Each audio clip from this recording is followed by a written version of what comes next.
자, 인사합니다. 안녕하세요. 예, 이렇게 일요일 날도 오셨네요. 자, 지난주에 우리 투자론 했었습니다. 투자는 다 끝나지 못하고 이제 투자론 일부가 남았어요. 자, 벌써 7번째고 다음 주면 이제 마무리됩니다. 아마 3, 4월 과정이 9주가 들었어요. 3, 4월 과정이 9주가 들었으니까 좀 여유가 있을 거예요. 그래서 1, 2월 과정에서 아마 못하는 부분은 3, 4월 과정에 다 보충을 할 겁니다. 자, 이제 7번째 수업을 하는 건데, 우리 투자론에서 내부 수익률법이라는 것을 해야 되는데요. 자, 내부 수익률법 하기 전에 투자 분석 기법이 있었습니다. 자, 강의 노트는 57쪽이고, 기본서는 306쪽인데, 자, 그러면 이제 강의 노트 57쪽 하기 전에요. 일단 55쪽, 강의 노트 55쪽을 한번 보시자고요. 강의 노트 55쪽을 보면 그러면 투자 분석 기법 이렇게 나와.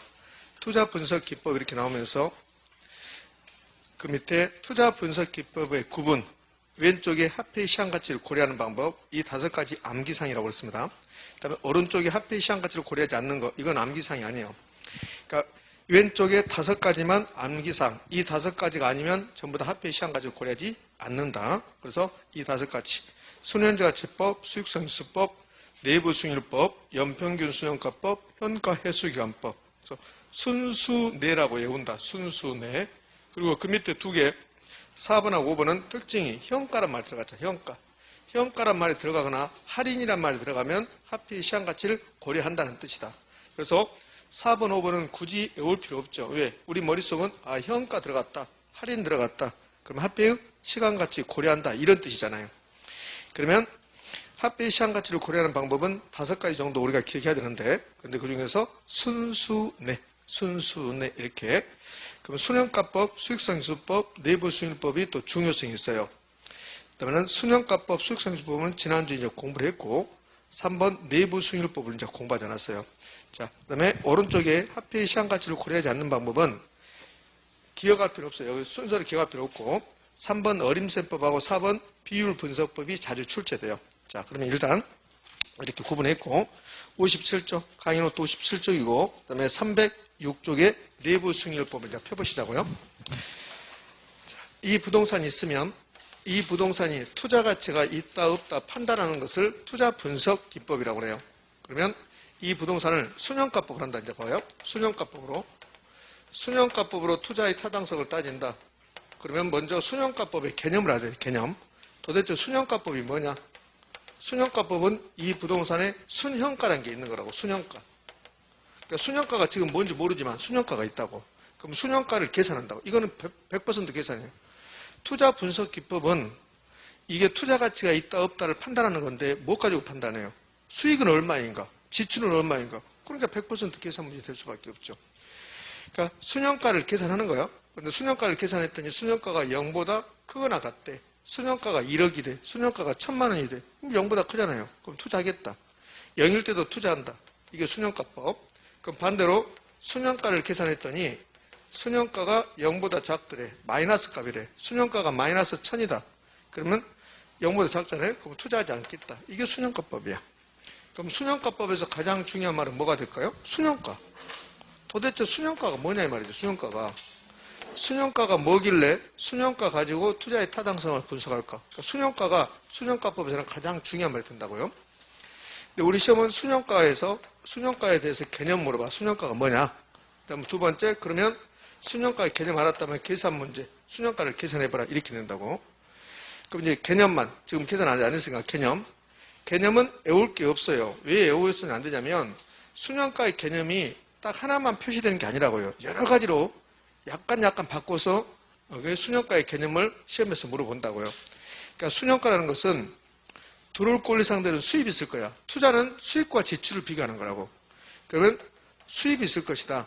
수입과 지출을 비교하는 게 투자라고, 투자. 그러면 수입과 지출을 비교하는데 이 순현가법은 화폐의 시장가치 고려한다. 현재 가치 만든다, 안 만든다? 만든다. 그래서 뒤에가 무조건 현가가 붙는 거야, 이렇게. 현가가. 그러면 순현가는 수입의 현가에서 지출의 현가를 뺀 거라고. 이렇게 하시면 돼. 들어올 권리 상대는 금액의 현재 가치에서 나갈 권리 상대는 금액의 현재 가치를 뺀다. 근데 이걸 현금 수입의 현가 마이너스 현금 지출의 현가 이렇게도 되고, 현금 유입의 현가 마이너스 현금 유출의 현가 이렇게도 되고, 그렇게 들어오는 개념에서 나가는 개념 빼는 건데 뒤에 현가가 붙어야 한다. 이게 순현가예요. 자, 이제 이걸 수익성 지수법으로 가볼까요? 그러면 수익성 지수법은 도대체 뭐냐? 투자 분석 기법에서 수익성 지수법은 수익성 지수를 계산하는 거라고. 이제 개념이, 수익성 지수법의 개념이 수익성 지수를 계산한다. 수익성 지수. 그럼 수익성 지수를 계산했더니 수익성 지수가 1보다 크다, 같다. 그럼 투자하겠다는 소리야. 그러니까 수익성 지수법은 수익성 지수를 계산해야 되고, 순현가법은 순현가를 계산해야 한다고. 그럼 계산하지 않으면 못 푸는 거니까.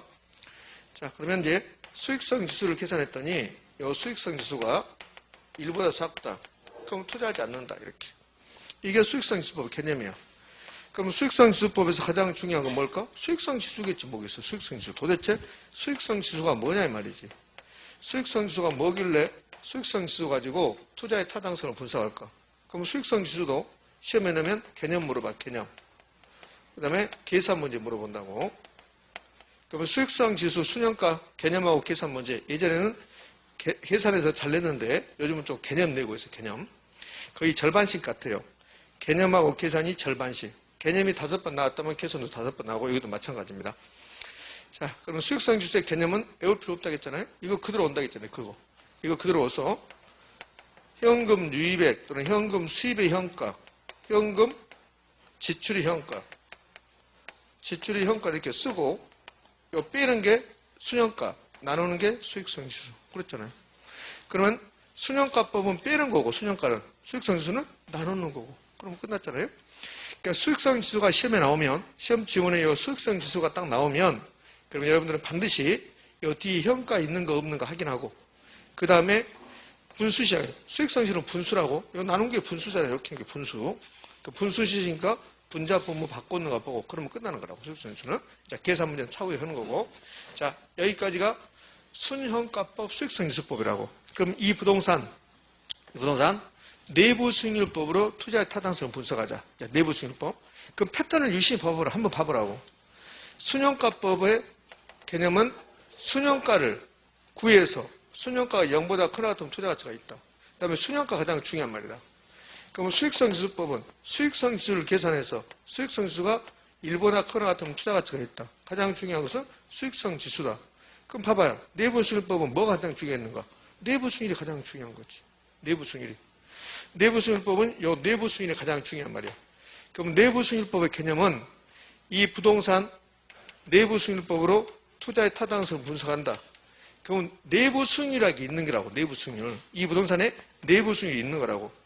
순현가법은 순현가를 구하는 거고, 수익성 지수법은 수익성 지수를 구하는 거고, 내부 수익률법은 내부 수익률을 구하는 거고. 그럼 내부 수익률을 구했으니까, 내부 수익률을 구했으면 그걸로 끝나는 게 아니고, 내부 수익률하고 요구 수익률하고 비교해서 내부 수익률이 요구 수익률보다 크거나 같으면 투자 가치가 있다. 이게 내부 수익률법이에요. 그럼 내부 수익률을 구했는데 요구 수익률이 더 크다. 그럼 투자하지 않는다. 그럼 그게 내부 수익률법이지. 그럼 내부 수익률법이 뭐냐고 물어보면, 내부 수익률은 투자 대상 부동산 내부 수익률을 계산하고, 그 내부 수익률하고 뭐하고 비교한다? 요구 수익률하고 비교한다. 그래서 내부 수익률이 더 크면 투자하겠다. 요구 수익률이 더 크면 투자하지 않겠다. 1년에 제가 한 번 알려주면 되고 더 이상 알려줄 게 뭐가 있어요? 그렇죠? 근데 매번 알려줘도 그랬나? 이렇게 하니까 그게 망각이니까 그거죠. 망각이. 다 기억할 수 없으니까 그런 거죠. 더 이상 여기서 제가 할 말이 없다고. 저기 설마. 할 말 없는데 이거 딱 한 번 알려주면 되죠? 근데 잊어버린다고 우리가. 한 번 들어서 알면 다 좋게요. 근데 그게 안 되잖아요. 그러니까 또 하고 해야 되니까. 여러분도 마찬가지로 반복 있잖아요. 그럼 내부 수익률법에서 가장 중요한 건 뭐예요? 내부 수익률이야. 내부 수익률. 그럼 내부 수익률은 뭐냐? 내부 수익률은 연평균 기대 수익률이라고 그래. 연평균 기대 수익률. 근데 이거는 시험에 안 나와. 시험에 안 나오는데 내부 수익률이 기대 수익률이라는 거 알아야 돼. 내부 수익률, 기대 수익률. 그러니까 내부 수익률이 뭐냐? 순현가법에서 가장 중요한 것은 순현가야. 수익성 지수법은 수익성도 가장 중요하고, 지금 제가 이거 몇 번 말했어요. 지금 순현가법에서 가장 중요한 순현가라고. 그렇죠. 몇 번 말했잖아요. 그럼 가장 먼저 뭘 공부해야 돼요? 순현가를 공부해야 돼. 순현가법. 수익성 지수법은 수익성 지수가 가장 중요한 말이니까 이 수익성 지수를 기억하셔야 되고 이렇게. 그럼 내부 수익률법에서 가장 중요한 건 말을 묶어? 내부 수익률이겠지. 내부 수익률. 근데 내부 수익률을 제가 두 가지를 이렇게 했잖아요. 근데 1번이 내부 수익률의 본질이야. 이게 본질. 본질이고 얘는 내부 수익률의 본질은 아니에요. 근데 시험은 여기 나온다고, 여기. 그러니까 내부 수익률의 본질은 물어보지 않고 내부 수익률은 현금 유입의 현가와 현금 유입 현가를 같게 만든다. 이렇게 같게. 그러니까 순현가 0이다. 수익성 지수가 1이다. 이렇게. 자, 그럼 이제 내부 수익률이 뭔가를 좀부터 이제 볼 건데요. 내부 수익률이 뭐냐면 우리 투자론 배우면서 이런 거 배웠을 거예요. 기대 수익률하고 요구 수익률을 비교해서 기대 수익률이 더 크거나 같으면 투자한다. 이런 거 배웠어요. 이런 거 배웠죠? 요 기대 수익률이 내부 수익률이에요. 저 내부 수익률이 기대 수익률하고 같은 말이라고, 같은 말. 같은 말. 그러면 요 기대 수익률하고 같은 말이 예상 수익률이라고. 예상 수익률. 예상 수익률. 그러면 이제 우리 강의 노트 보면 제가 내부 수익률을 설명하기 위해서 사례를 하나 들어놨어요. 어떻게 사례 들어놨냐면 어느 부동산이 있는데 여기 0, 1년 후 이렇게 나왔어요. 그러면서 여기 마이너스 10억. 어느 부동산의 투자 금액이 10억인가 봐. 그런데 1년 후에는 11억이 될 것 같아요. 이렇게. 그러면 이 부동산은 10억이 들어가면 그러면 1년 후에 11억 되니까 1년 동안 1억 버는 거야. 1억. 아직 투자하지 않았다고. 그럼 이 부동산에 투자한다면 예상되는 수익률. 예상 수익률 한번 계산해봐. 예상 수익률. 예상 수익률은 10억이 투입돼서 1억 벌 걸 예상되잖아요. 그럼 몇 퍼센트입니까? 10%. 요 예상 수익률이 뭐예요? 기대 수익률.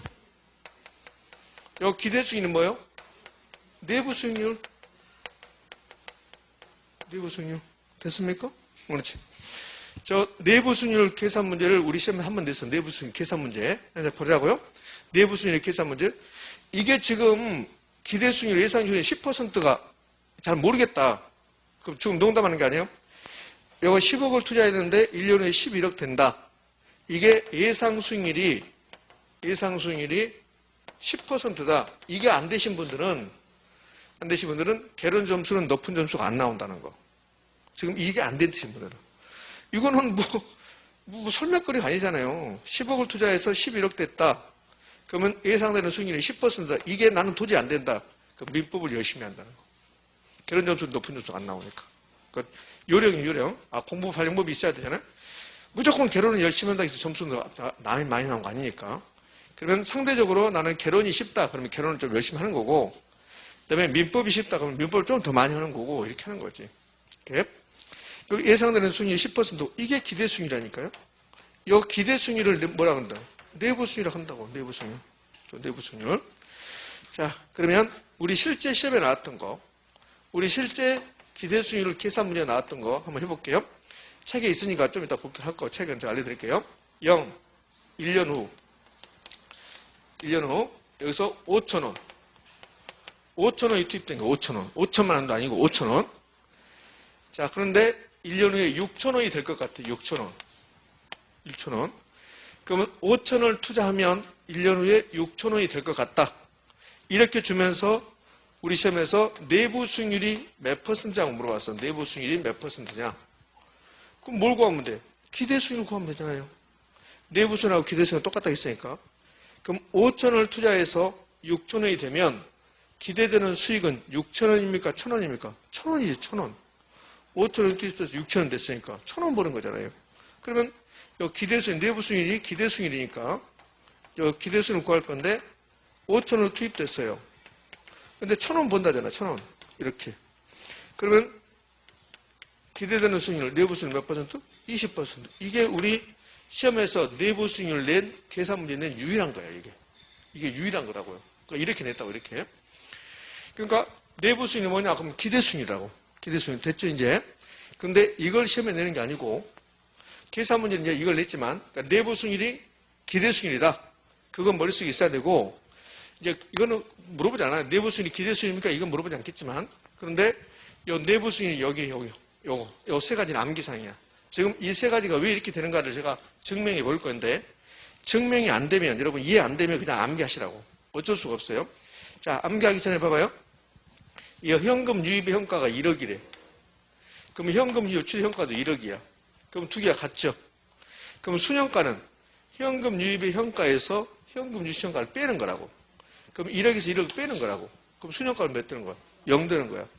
수익성 지수는 이걸 나누는 거라고. 그러니까 1억 나누기 1억이야. 그럼 몇입니까? 1. 됐죠? 1 이렇게. 그럼 봐봐요. 내부 승률은 현금 유입의 현가와 현금 유출 현가를 같게 만든다. 그럼 이 말이 결국 순현가가 0 된다는 소리야. 그 결국은 수익성실이 1 된다는 소리라고. 그러니까 이 세 개는 다 똑같은 말이야. 다 똑같은 말이라고 이렇게. 자, 이제 암기하시면 돼요. 자, 이걸 왜 이렇게 되는가를 제가 증명해 볼 테니까 여러분에게 시험에서 왜 이렇게 됩니까? 증명하십시오. 안 내. 안 내니까 그 증명할 때 그게 어려우면 여러분 신경 쓰지 마시라고. 여러분들. 그러니까 개론이 어려운 이유는 그거잖아요. 개론이 어려운 이유는 이 결론에 도달하는 과정을 제가 설명을 하면 그게 이해 안 된다고. 근데 그 설명을 여러분한테 물어보지 않는다니까? 물어보지 않고 결론만 물어본다고. 결론만.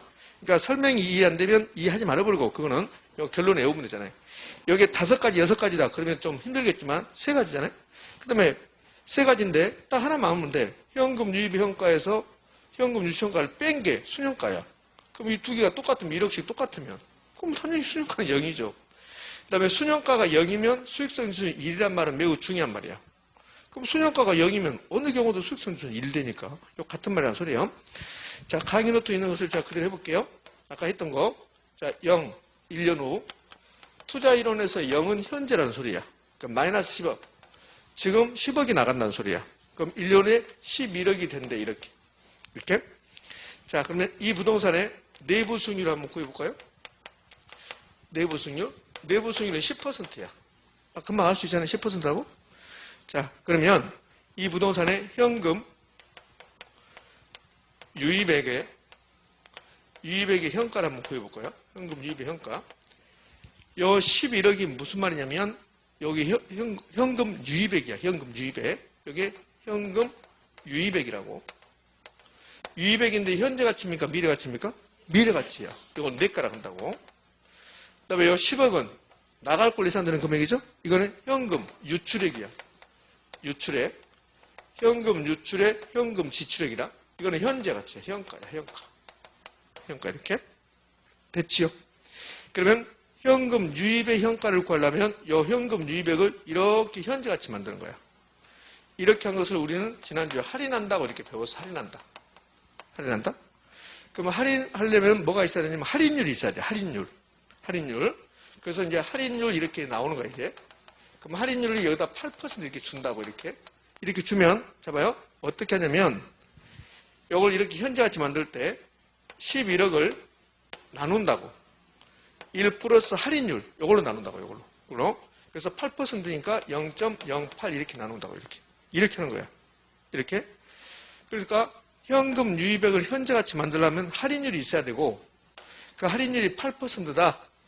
그러면 0.08 이렇게 나눈다고. 그런데 이렇게 해보자는 소리야. 이렇게 하지 말고, 이 현금 유입액을 현재 같이 만들 때, 즉, 현금 유입액을 현재 같이 이렇게 현재 같이 만들 때, 이 할인율을 내부 수익률로 한번 해보자. 원래 여기 할인율이 내부 수익률 들어간 겁니까? 안 들어간 겁니까? 안 들어간 거라고. 이 할인율은 요구 수익이라고. 투자자 요구 수익률. 투자자요구수익률이야. 원래 요구수익률인데 내부 수익률로 한번 해보자는 소리야. 지금 이해됩니까? 저 현금 유입의 현가를 구할 때 할인율이 요구수익률이야. 이게 지금 요구수익률이 안 주고 그냥 할인율을 이렇게 준다고. 그럼 8%를 해야 되는데 그렇게 하지 말고 여기 내부 수익률로 한번 해보자. 어떤 일이 발생한가? 그 말이야. 그럼 이제 내부 수익률 10% 해볼 거야. 그럼 현금 유입액은 11억인데 이걸 현재같이 만들려면 나눈다겠죠? 1 플러스 8%로 한다겠다는 소리입니까? 10%로. 10% 해보겠다는 소리야. 그러면 10%는 0.1이야, 이렇게. 그러면 11억을 1.1로 나눠보자는 소리야. 그럼 몇입니까? 10억 되는 거야, 10억. 10억. 자, 이 부동산의 현금 유출액의 현가는 얼마야? 현금 유출액 현가는 10억. 10억. 그럼 여기도 10억. 그럼 같아지더라는 소리야. 자, 현금 유입의 현가, 이 현금 유입의 현가를 구할 때 할인율은 내부 수익률입니까? 요구 수익률입니까? 요구 수익률. 내부 수익률 아니라니까 요구 수익률이라고. 요구 수익률인데 내부 수익률로 한번 해보겠다는 소리야. 해보겠다. 그랬더니 어떤 일이 발생하냐면 현금 유입의 현가와 현금 유치 현가가 같아지라는 소리야. 언제나 그렇게 돼 있어. 언제나. 그럼 얘가 12억이 나왔다. 그럼 내부 수익은 20%야. 20%. 20%. 그럼 여기 0.1로 하면 또 10억이라고 이렇게. 이거 12억입니까? 그러니까 어느 부동산에 현금 유입액에 현금 유입의 현가를 구할 때 현금 유입의 현가를 구할 때 할인율은 내부 수익이다, 요구 수익이다. 요구 수익이다. 근데 내부 수익률로 하면 이 두 개가 같아지더라는 소리야. 이해됐죠? 그러면 이렇게 할 수도 있지. 내부 수익률은 기대 수익률인데 그렇게 하지 말고 내부 수익률을 앞으로 이렇게 부르자. 현금 유입의 현가와 현금 유출 현가를 같게 만드는 할인율이라고 부르자. 됐습니까? 그 말이죠, 그 말.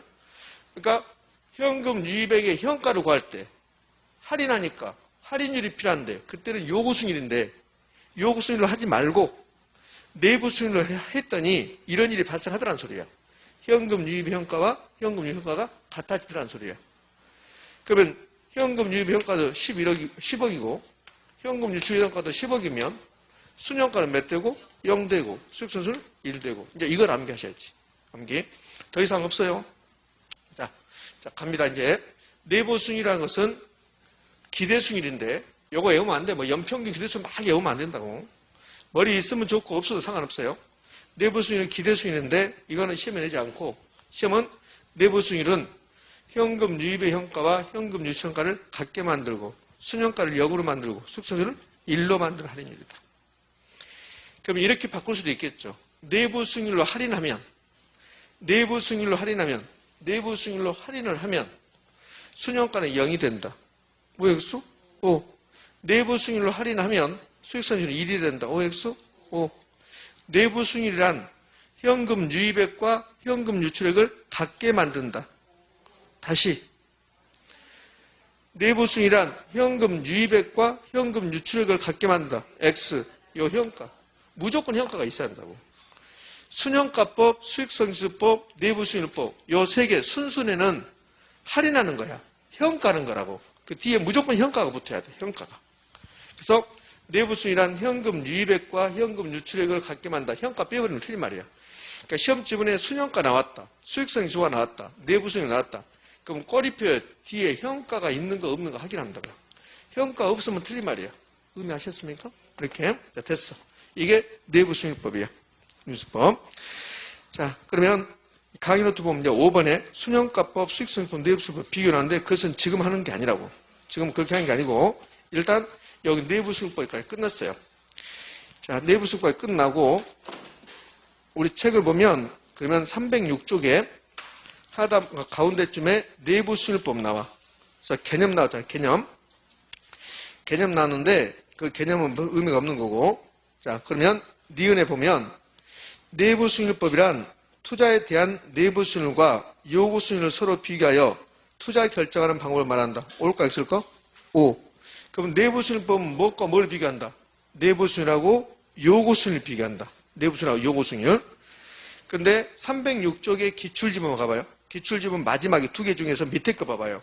뭐라고 나왔는가? 이게 29회 때 시험 문제야. 그러니까 책을 낸 거라고. 내부수익률법에서는 내부수익률과 실현수익률을 비교하여 투자 여부 결정한다. OX? X. 내부수익률법은 뭐과 뭘 비교한다? 내부수익률하고 요구수익률을 비교한다. 이렇게 된단 말이야. 이렇게. 자, 그 바로 이어갑니다. 바로 위에 기출지문. 내부수익률은 순현가를 0보다 작게 하는 할인율이다. OX?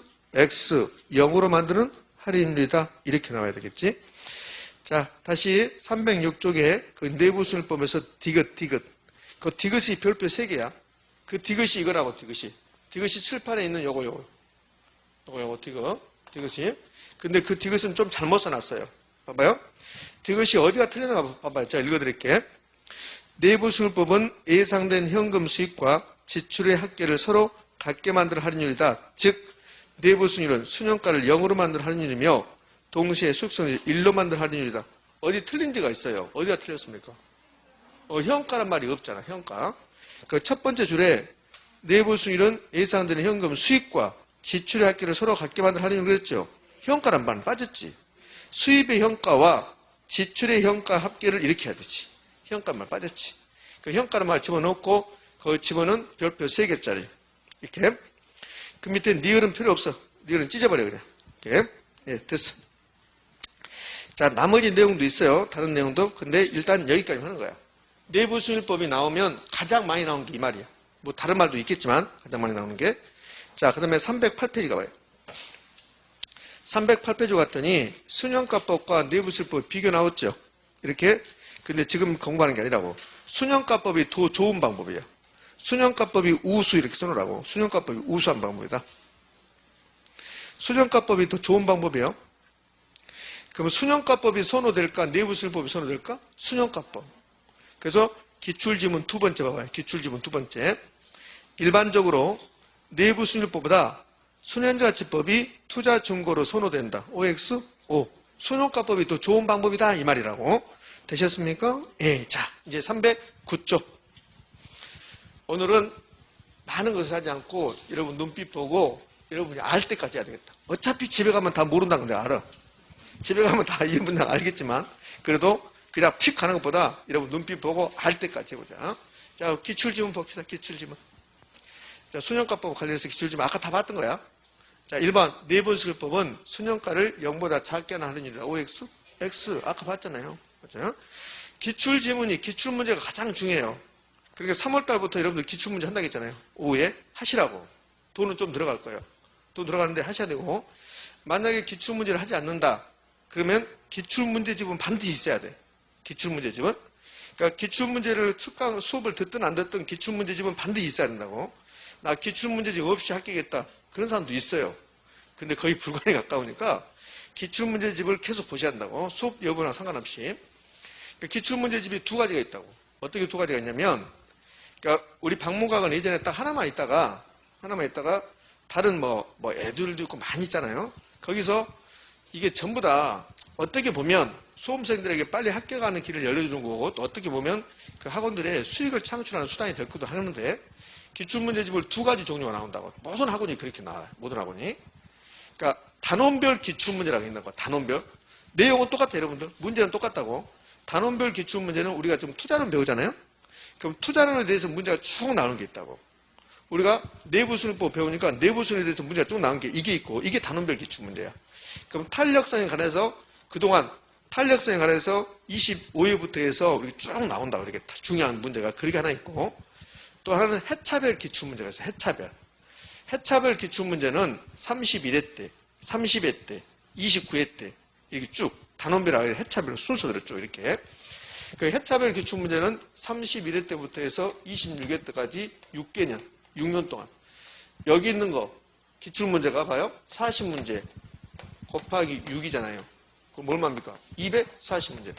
요거 다 알고 갔는데 떨어졌다. 기적입니다. 기적. 요거 알고 갔는데 떨어졌다. 기적이라고. 떨어질 수가 없어요. 떨어질 수가 없다고. 여기 이제 해차별 기출문제를 보면 뒤에 정답 부분에 여기 내용들이 많이 나온다고. 요약 정리한 내용이. 그것 말고 하더라도 그러니까 문제가 있고 뒤에 답이 있는데 정답에 그 요약 정리를 많이 해놨다고. 그다음에 단원별 기출문제도 기출문제가 있고 이 단원별 이렇게 탄력성 이렇게 하면 탄력성에 꼭 알아야 될 내용을 이렇게 딱 정리해놨다고. 그리고 문제가 있고. 그러니까 둘 중에 하나만 있으면 되는데 두 개 다 있으면 다 좋고. 그러니까 순서는 단원별 기출문제지를 먼저 보고 3, 4월 달에 그 다음에 그것을 5, 6월 달에 한 번 더 보고 그 다음에 이제 7, 8월 때 해차별 기출문제 이렇게 있으면 좋겠지. 근데 우리 박물관은 해차별 기출문제가 그동안 없었는데 다른 데 다 있으니까 우리 수험생들이 원하니까 올해부터 해차별 기출문제를 만들었더라고. 이렇게. 그래서 해차별 기출문제가 먼저 나왔을 거예요. 해차별 기출문제가 먼저 나오고 그 다음에 단원별 기출문제는 아마 온 것 같아 지금. 그러니까 둘 중에 하나라도 두 개 다 있으면 좋고 두 개 다 있으면 이제 겹치기는 해요. 겹치기는 다고. 겹치는데 두 개 다 있으면 좋고 하나만 있으면 충분히 재고도 하나는 있어야죠. 선생님 너 둘 중에서 어떤 걸 원하는데 해차별 기출문제보다는 지금은 단원별 기출문제가 더 중요하다고. 그러니까 반드시 단원별 기출문제는 사서 봐야 돼. 선생님 나는 작년에 친구가 단원별 기출문제 줬는데 그러면 그거 보면 돼. 그거 보면 된다고. 그러면 단원별 기출문제 그거 보고 작년 시험 문제만 거기 없겠지. 그러니까 작년 기출문제는 30회 때까지 나왔을 거 아닙니까? 31회 때는 작년에 없었을 거니까. 그럼 작년 거 보고 요 31회 때 그것만 넣어주면 되잖아요. 이렇게. 근데 뭐 10만 원이다 이게. 그러면 여러분들 친구 거 보세요 할 텐데 10만 원 안 해. 그러니까 되도록이면 사서 보시라고. 요즘은 공부하기 좋아졌다고 저번에 말 안 했나요? 볼펜 써놓고 이틀 지나면 다 없어진다고. 그런 본필도 있다니까요. 그러니까 그거 사서 단원별 기출면제에다가 막 만들어 치라고 이렇게 써다가 이틀 지나면 다 없어지니까. 자, 그렇게 하시라고. 공부하고 상관없는 것은 역시 집중력이 뛰어나. 자, 집중력이 엄청나게 뛰어났어요, 여러분들. 이렇게. 자, 이제 여기 밑에 갈게요. 2번 갑시다. 이거 다 끝나고 했어야 되는데, 내부수율법에서는 내부수율하고 뭐하고 비교해요? 요구수익률. 요구수익률. 근데 실현수익이라고 했잖아요. 실현수익률. 제가 실현수익률은 시험에 거의 안 나오는데, 실현수익률은 딱 이것만 하시면 돼요. 실현수익률은 투자 결정하고 관련이 없다. 여기 지금 내부수율법은 내부수율과 실현수율 두 개를 가지고 투자 결정한다고 했잖아요. 그럼 틀린 말이야. 무슨 말? 여기 자리에 뭐가 들어갑니까? 요구수익이 들어가거든. 근데 그걸 모른다 하더라도 실현수익은 투자 결정하고 관련이 없는데 그걸 알아야 되지. 근데 실현수익이 투자 결정하고 관련이 있다고 했잖아요. 그거 틀린 말이지 이렇게. 자, 이제요. 어림셈법이라고 할 거예요. 어림셈법. 자, 어림셈법. 어림셈법 하기 전에 순영가가 나오면 숫자가 0이 나와야 됩니까? 1이 나와야 됩니까? 0 나와야 돼요. 순영가는. 수익성 지수가 나오면요. 1 나와야 된다고. 예를 들어서 내부수익률은 수익성 지수를 0으로 만든다. 내부수익률은 뭘 만든다 했는데 근데 수익성 지수 0으로 만든다. 수익성 지수 뒤에 0 나오면 틀린 지문이야. 수익성 지수 뒤에는 1 나와야 돼요. 순영가 뒤에 1 나오면 틀린 말이야. 순영가는 몇 나와야 돼? 0 나와야 돼. 이렇게. 자, 이제 어림셈법으로 갑니다. 어림셈법은 합해의 시한가치 고려하지 않는 거야. 내부수익률법까지 합해의 시한가치 고려하는 거고 어림셈법은 합해의 시한가치 고려하지 않는 거예요. 그럼 어림셈법은 대충 하겠다는 소리야. 대충. 어림 잡아서 셈하겠습니다. 그 말이야. 그러니까 대충 하겠다 말은 합해의 시한가치를 고려한다 안 한다? 안 한다는 소리야 이게. 자, 그러면 이건 암기상이 된다고. 암기상. 여기 보면 승수가 4개 나왔어. 그 다음에 여기 수익률이 4개 나왔다고. 이건 암기상이야. 그러니까 어림셈법은 이렇게 두 가지가 있어요. 승수법과 수익률법이 있다고. 승수법과. 자, 천천히 해볼 테니까 지금 제가 하는 말이 올해 시험에 나올 확률이 매우 높아요. 선생님 네가 어떻게 확신해? 어젯밤 꿈에 나는 그녀를 봤어요. 어젯밤 꿈에 그녀는 아무 말 없이 있었어요. 아무 말 없이. 나만 바람을 보면서 눈물만 짓고 있었어요. 그래서 내가 돌아서려는 순간 왜 그랬어요? 이렇게 했습니다. 이렇게. 자, 승수법과 수익률법이 있는데, 자, 생각해봐요. 왜 지금 제가 말을 하냐면, 이게 아주 쉬운 건데, 작년에 감정평가사 시험에 나온 거라고. 아주 쉬운 건데, 한번 생각해봐요. 자, 요 부동산이 이렇게 있는데요. 요 A라는 분산이 있는데, 우리 시험은 아직 안 나왔어. 그래서 제가 나올 수 있다는 거예요. 요 A라는 분산이 있는데, 요 A라는 분산의 수익률이 10%인 경우, 15%인 경우 어떤 게 좋은 거야? 15% 좋은 거야. 수익률은 높은 게 좋은 거야. 이해되셨죠? 그러니까 암기하지 마세요. 수익률이 나는 낮은 게 좋아요? 그럼 여기서 공부하면 안 되지. 나는 수익률이 낮은 게 좋아요? 그럼 여기서 공부하면 안 되고 하얀색으로 된 병원 가야 돼. 하얀색으로 된. 그래서 유리창에 다 철창이 있는 그런 병원 가야 돼. 병원 이름도 영어로 써졌어. 위에가. 뭐 이렇게 그 병원 가야 돼. 나는 수익률이 낮은 게 좋은데? 미친 거지. 그렇잖아요? 그러면 어디로 가야 되는가 아시겠죠? 그러니까 수익률은 높은 게 좋다고. 자, 그러면 수익률은 높은 게 좋다. 이거는 시험에 안 내. 그럼 뭘 내냐면 이 수익률하고 승수가 역수야. 역수라고. 반대라고. 반대. 그러면 승수는 높은 게 좋을까? 낮은 게 좋을까? 낮은 게 좋아요. 그걸 기억하시라고. 봐요? 그러니까 이해하지 말고 그 기억할 필요도 없어. 생각해봐요. 수익률은 높은 게 좋다. 근데 승수하고 수익률은 반대로 하겠다. 역수다. 그럼 승수는 낮은 게 좋은 거지. 이해되셨죠? 그걸 평가사 시험에 출제했단 말이에요. 아직 우리 시험에서는 출제 안 한다고 이렇게. 그럼 이렇게 한다고. 승수는 낮을수록, 승수는 작을수록 양호한, 좋은 투자 대상이 된다. OX? O. 그걸 기억하는 거야. 자, 카이노트도 없죠, 그 말? 카이노트 그런 말 있어요, 없어요? 없어요. 그러니까 써드려야지.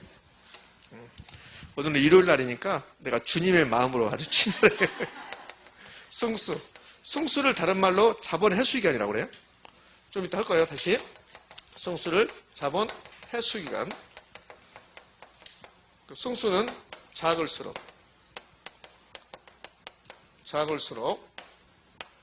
양호한 투자 대상. 양호한 투자 대상. 이렇게.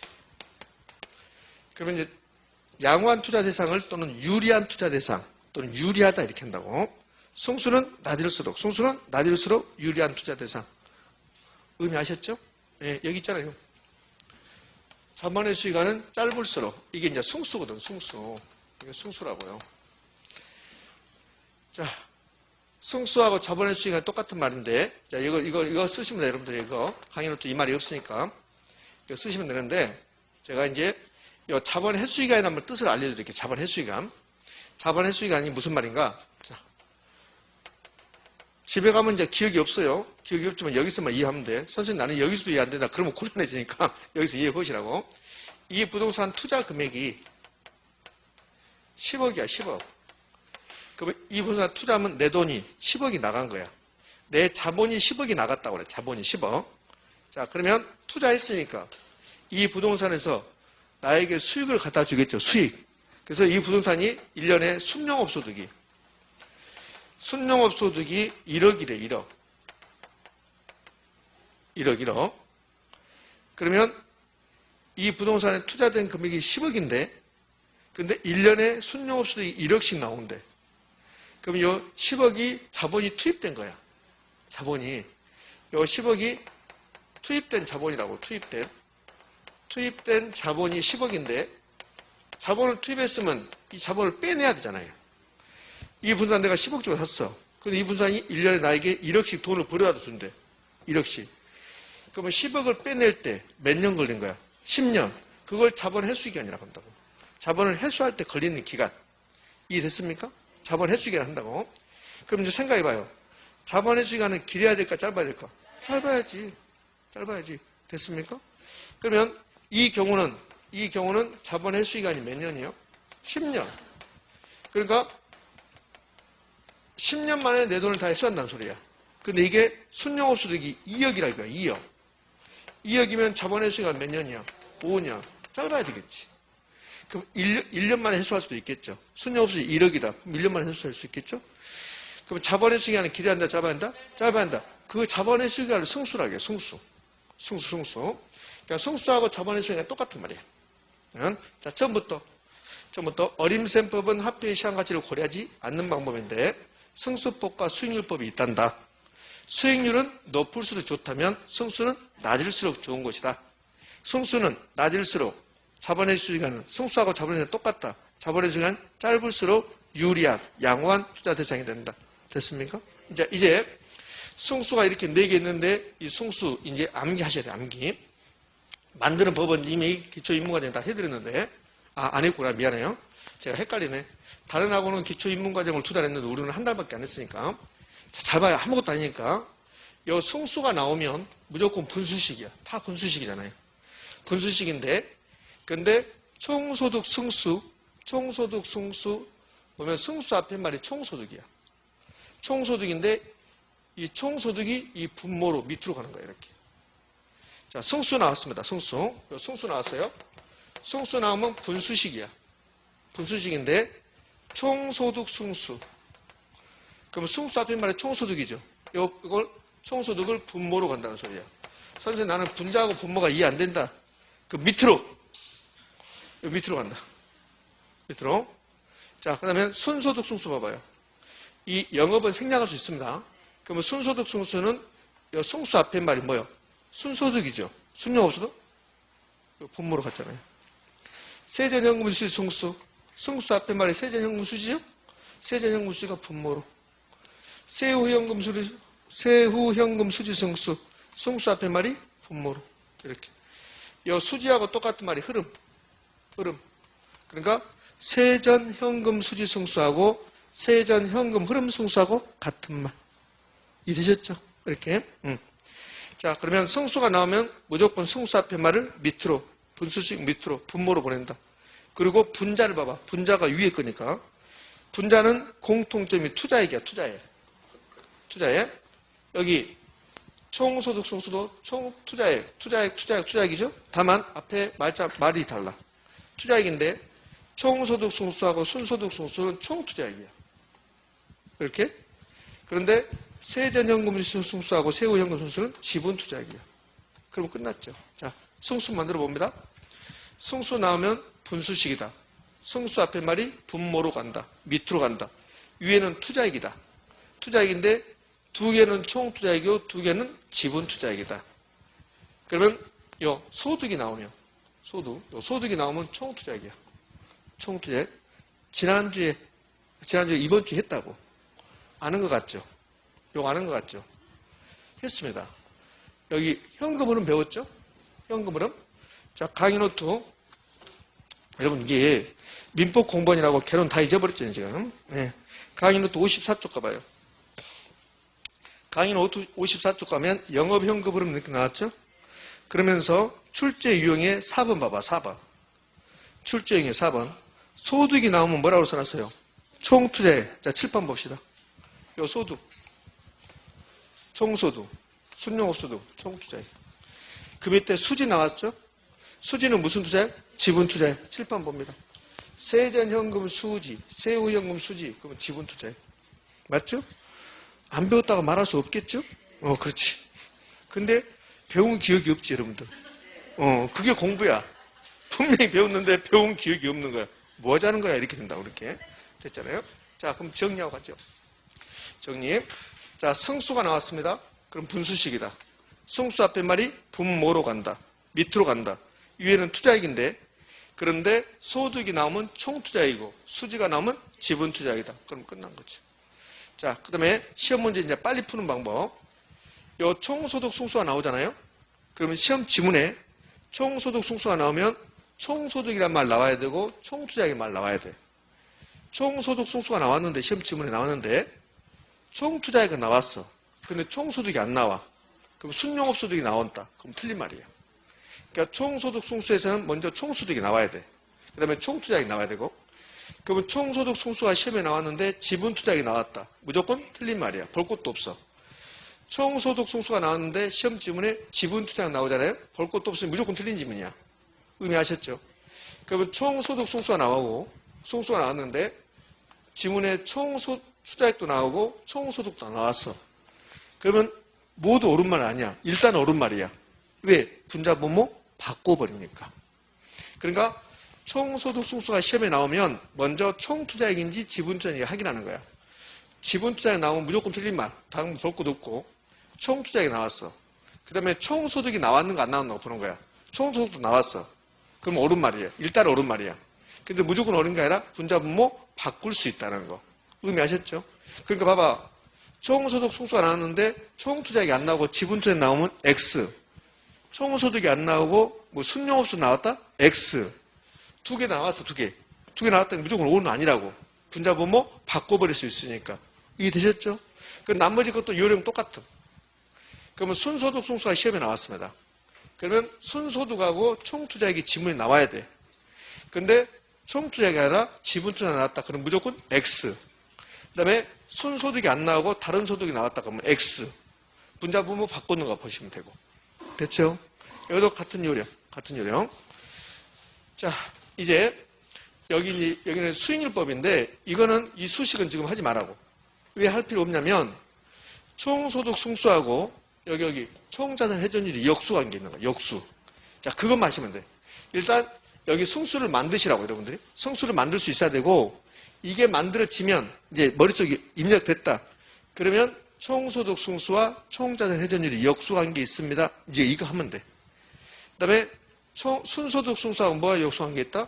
종합자본 환원율. 종합자본 환원율인데 종합을 생략할 수도 있고 그냥 자본 환원율이라고 할 수도 있고 자본까지 생략하고 환원율이라고 할 수도 있고. 의미하셨습니까? 이렇게. 자, 그 다음에 이 총투자액과 같은 말이 뭐예요? 부동산 가격. 총투자액하고 부동산 가격이 같은 말이야. 자, 이거 보자고요. 제가 이것부터 하라겠어요. 이것부터 앞에부터. 뒤에까지 하지 말고. 근데 왜 알려드리냐면 순소득 승수하고 종합자본은 역수관계 있는 거야. 역수는 분자분모 바꾼 거라고. 그럼 이 분자분모를 바꾸면 종합자산하는율은 순소득을 총투자액으로 이렇게 나누는 거라고. 근데 왜 여기다 부동산 가격이라고 써놨냐? 총투자액과 부동산 가격이 똑같은 말이니까. 총투자액과 부동산 가격이 똑같은 말. 근데 이 종합자산하는율, 다른 것은 총투자액, 지분투자액 준비해놨잖아요. 그래서 얘는 종합자산하는율은 총투자액이라는 말을 잘 안 쓰고 부동산 가격이라는 말을 잘 쓴다고. 그래서 이렇게 해놓은 거야. 이 뒤에 거 지금 보지 마세요. 이것만 하시라고 지금 이것만. 자, 이렇게 해서 어림셈법 끝. 이제 비율 분석법이라는 게 있다고. 이 비율 분석법 합의 시간같이 고려할까 안 할까? 안 한다고. 합의 시간같이 고려하는 것은 다 끝났어. 순수네. 그럼 비율 분석법은 합의 시간같이 고려하지 않는 거고, 이 비율 분석법에서 대부비율이 무슨 말입니까? 그 다음에 부채비율이 무슨 말입니까? 부채 감당률이 무슨 말입니까? 이것만 하면 된다고.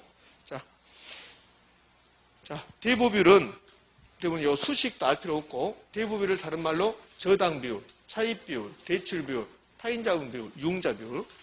자, 봐봐요. 내가 10억짜리 부동산을 담보로 제공하고 8억을 빌려왔어요. 그러면 대부비율이, 융자비율이, 차입비율이 몇 퍼센트?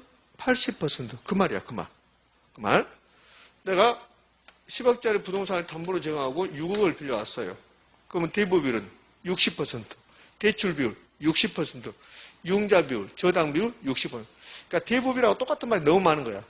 대부비율, 저당비율, 차입비율, 대출비율, 타인자금비율, 융자비율. 금융론 가면 담보인정비율 또 이런 말도 있다고. 담보인정비율. 이것도 또 똑같은 말이야, 이렇게. 이렇게.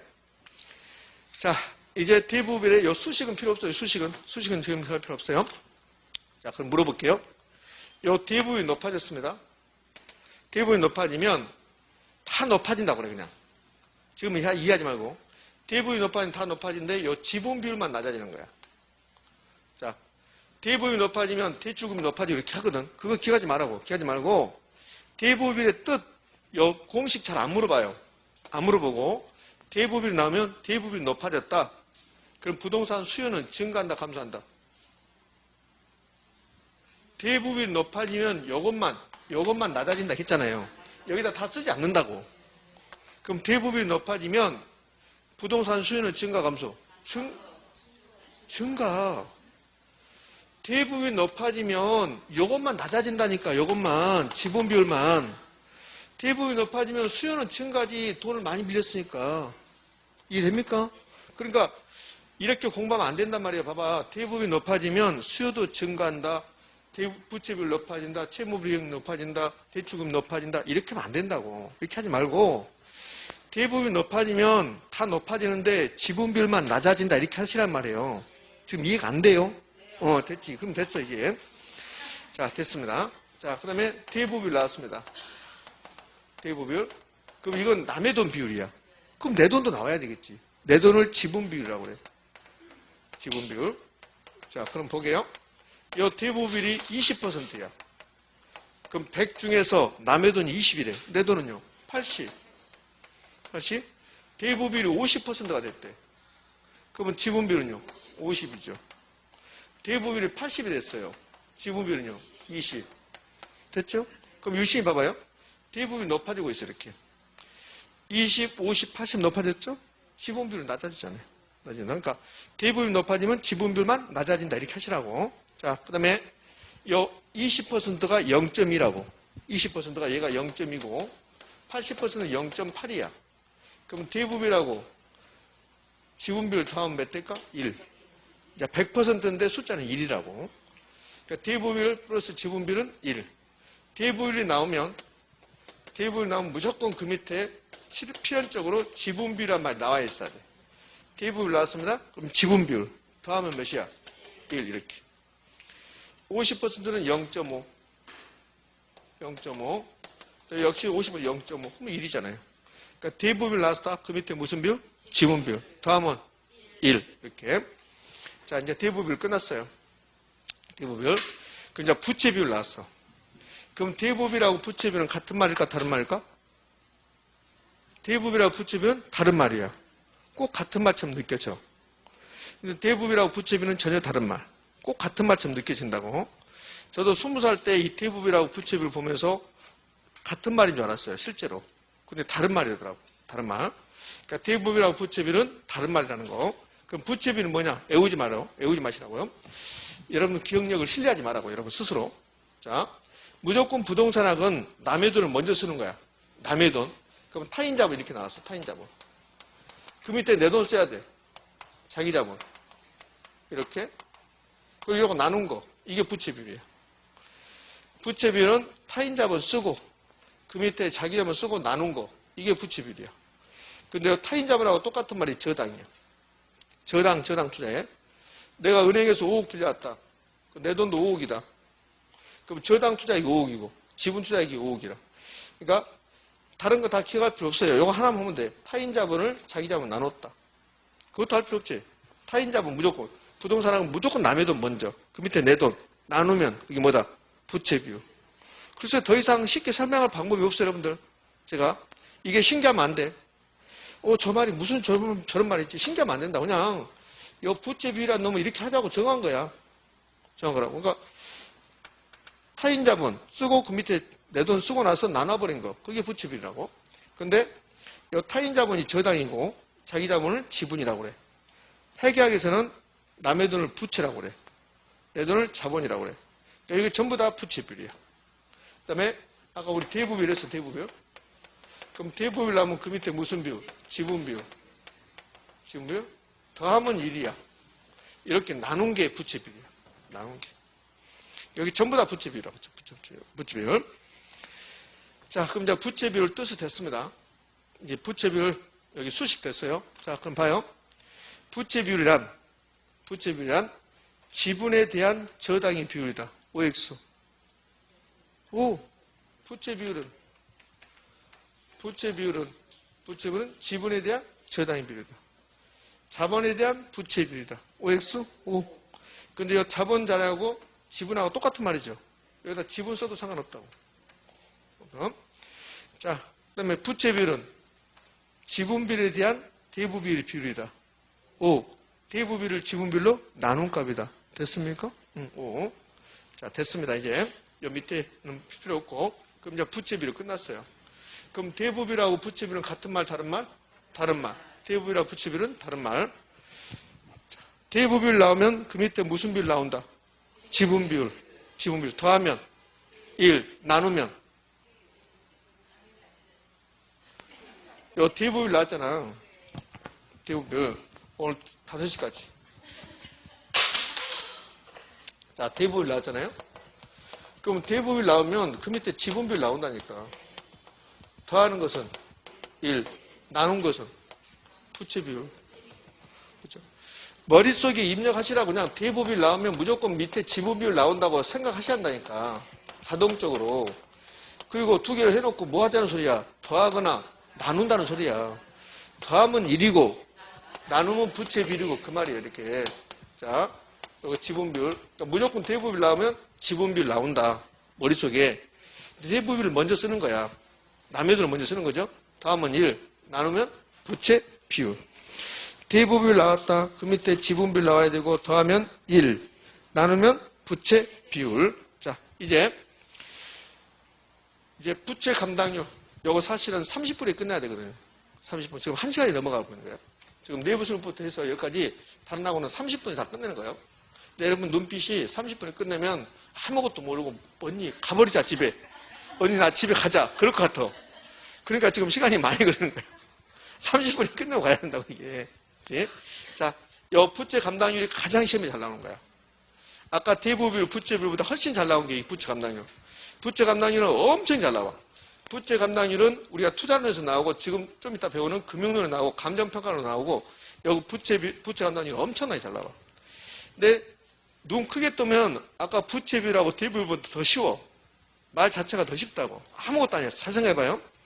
이름은 부채를 감당할 수 있습니까? 그런 거야. 부채, 빚을 감당할 수 있습니까? 이런 거야. 야, 네 소득으로 빚 감당할 수 있어? 내가 은행에서 대출을 많이 받는다 해봐요. 많이 받는다. 그럼 친구들 그러겠지. 네 소득으로 그 부채 감당할 수 있냐? 이거야, 이거. 그게 부채 감당이래요. 부채를 감당할 수 있는가? 빚을 감당할 수 있는가? 내 소득은 한 달에 500만 원이야. 근데 친구들한테 막 빌려. 은행에도 대출 받았어. 은행에 대출 받았는데 은행은 내 소득이 500만 원이면 많이 안 빌려주는 거야. 그 소득 수준에 맞게끔 빌려주는 거야. 근데 친구들한테 막 빌려. 그러니까 친구들이 소문난 거야. 저 새끼 뭐 돈만 빌린대? 그래서 그 새끼 소득 가지고 담당할 수 있을까? 이렇게 한다고. 그거야, 그거. 자, 그게 부채 감당률이야? 그럼 잘 봐요. 이 부동산이 있는데, 이 부동산을 내가 투자할 건데, 은행에 돈 빌릴 거야. 그럼 빌리면 은행에 돈 갚아야 되죠. 그게 부채 서비스액이야. 부채 서비스액. 요 부채 서비스액. 부채 서비스액이 나오면 뭐가 생각나는가 말해봐요. 저당 상수. 저당 상수. 그러니까 부채 서비스액이 1,000만 원이야. 1,000만 원. 자, 이 부동산 사기 위해서 은행에서 내가 5억을 빌렸어. 그럼 한 달에 은행에다 갚아야 될 부채 서비스액이 1,000만 원이야. 그럼 이거는 은행에다 갚아야 될 돈이고, 이 부동산이 나에게 돈을 벌어주겠죠. 그러니까 순영업소득이 나오는 거야. 순영업소득. 순영업소득은 몇 사람이 나눠 가져요? 3사람. 은행, 국가, 나. 그러면 순영업소득이 이게 800밖에 안 낸다 이거 봐요. 800밖에. 그러면 부채 서비스액 1,000만 원을 순영업소득 800으로 감당할 수 있어요? 없어요? 없어요. 그거야, 그거. 그거? 그러면 순영업소득이 이게 1,500 나온다 이렇게 봐요. 그럼 은행비 감당하고 남죠. 그거야, 그거. 이러면 감당할 수 있는 거야. 자, 봐요. 순영업소득이 부채 서비스보다 더 크면, 그러면 순영업소득으로 부채 서비스를 감당하고 남는다. OX? O. 순영업소득이 작으면 감당할 수 없다. 됐습니까? 네, 이게 이제 부채 감당률이에요. 부채 감당률의 개념은 이런 거잖아요. 순영업소득으로 부채 서비스를 감당할 수 있는지를 나타내는 능력을 나타내는 지표이다. OX? O. 순영업소득으로 부채 서비스를 감당할 수 있는가의 능력을 나타내는 지표이다. 맞죠? 분수식은 이렇게 나누는 거. 이렇게 나누는 거. 순영업소득을 부채 서비스로 나눴다. 이게 부채 감당률. 자, 그러면 제가 요거 우리 시험에서 나왔고, 그 다음에 얘도 나왔고, 지금 하는 말도 나왔어요. 부채 감당률은 순영업소득을 부채 서비스로 나눈 값이다. OX. 오. 부채 감당률은 순영업소득을 부채 서비스로 나눈 값이다. OX. 오. 그렇게 낸단 말이에요. 다른 거 없다고, 별것도. 자, 이거 분수식이죠? 그럼 이렇게 읽어야지. 이렇게 읽어야지. 부채 감당률은 부채 서비스액에 대한 순영업소득의 비율이다. 모든 분수식은 이렇게 읽는다고 했잖아요. 계속 나온다고, 분수식 가지고. 분자번호 바꿔서 이렇게. 자, 이제 부채 감당률의 개념이 됐어요. 그러면 이제 여기 봐요. 부채 서비스액이 1억이야. 1,000만 원이야. 그래서 순영업소득이 1,500이래. 이렇게 되면 순영업소득이 더 크죠? 이 부채 감당률 몇이야? 1.5. 1.5 맞죠? 그럼 부채 감당률이 1보다 큰 거죠. 1.5니까. 그럼 1.5면 순영업소득이 더 큰 거죠. 그럼 이렇게 되면 순영업소득으로 부채 서비스액을 상환하기에, 감당하기에 충분, 불충분? 충분. 자, 이제 부채 감당률이 0.8 나왔대. 0.8. 0.8. 그럼 부채 서비스액은 1,000만 원인데 순영업소득은 800밖에 안 나온대. 그러면 부채 감당률이 0.8이면 1보다 작죠. 그때는 순영업소득이 부채 서비스보다 작은 거야. 부채 서비스가 큰 거야. 이렇게 되면 순영업소득 부채 서비스를 상환하기에 감당에 충분, 불충분? 불충분. 불충분. 됐습니까? 이거 낸다고. 자, 이제요. 여기 봐봐요. 순영업소득에서 부채 서비스를 빼요. 그럼 뭐가 나와요? 세전현금 수지. 순영업소득 부채 서비스 빼면 세전현금 수지라고. 자, 순영업소득 1,000만 원. 부채 서비스도 1,000만 원. 이렇게 되면 부채 감당률 몇이에요? 부채 감당률 1. 부채 감당률. 부채 감당률은 순영업소득을 부채 서비스 나눈 거잖아. 그러면 순영업소득 1,000만 원이고 부채 서비스도 1,000만 원이면 부채 감당률 1이죠. 그러면 세전현금수는 몇이에요? 0. 순영업소득에서 부채 서비스 뺀 게 세전현금수이잖아. 지금 이해가 안 됩니까? 되잖아요. 그러면 부채 감당률 1이면 순영업소득과 부채 서비스 같고 세전현금수익이 몇이다? 0이다. 이거 매우 잘 낸다. 매우. 자, 이렇게 해서 투자로 이제 1, 2월 과정 투자는 다 끝난 거예요. 자, 그럼 기출지문. 지금까지 오늘 이번 시간에 했던 거 기출지문. 자, 1번.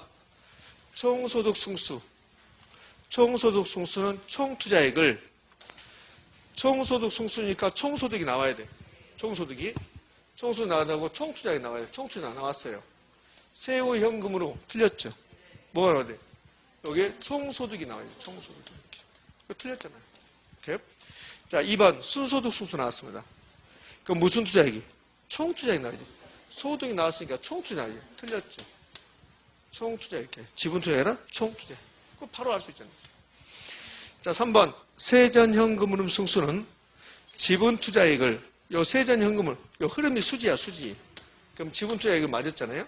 세전현금으로 나눈 값이다. OX? O. 자, 5번부터 부채 감당이 1보다 작다는 것은, 부채 감당이 1보다 작다. 감당할 수 있다, 없다? 없다. 순용업소득이 부채 서비스를 감당하기에 부족하다는 것이다. OX? O. 자, 4번 부채 비율. 부채 비율은 위에는 남의 돈이고 부채고, 밑에는 자본이나 지분이나 해야 되고, 지분. 그럼 부채 비율은 부채에 대한 지분의 비율입니까? 지분에 대한 부채 비율이다. 지분에 대한 부채 비율이다. 분자모 바꿨잖아. 바꿔놨죠? 그래서 틀린 점이지. 이 뒤는 옳은말이고, 이 뒤는 왜 옳은말이냐면, 자, 또 부채 비율 이렇게 쓰잖아요. 부채 비율은 대부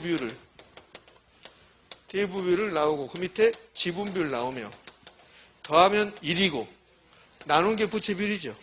자, 그러면 대부 비율이 50%래. 50%. 그럼 내 돈도 50%가 되는 거죠. 그럼 곱하기 100을 해서 몇 퍼센트? 100%.